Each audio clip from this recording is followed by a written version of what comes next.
Good morning. I'm Bobby Caudill, and we just wrapped up our event this morning focused on unified cross-agency collaboration. We're really focusing on how we can help people create their open government initiative plans. And we had a really good session today. We heard from Dr. David McClure at GSA, and he had some great insights. He talked about best practices, and he talked about just the whole way that his agency has went about creating their plan. And one of the things that struck me is that he really focused a lot on the people aspect.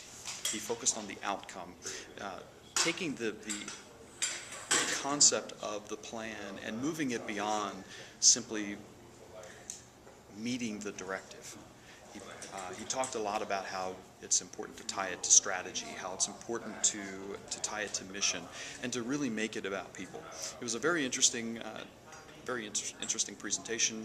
I enjoyed it and actually took an awful lot of notes.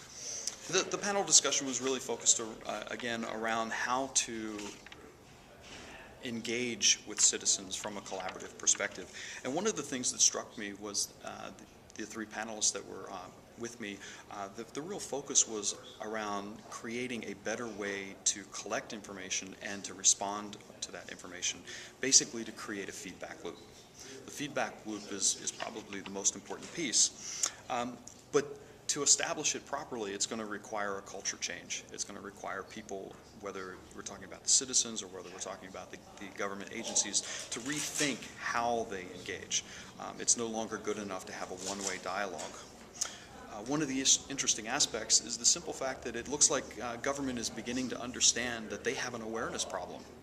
They need to understand how to establish the value of the mission that they bring to the citizens, take that value and actually market that and make people in the rural areas, people outside of the boundary of Washington, if you will, to make them really understand why they should engage. Make it about the people. At the end of the day, I think that's the most important thing that we learned in today's event.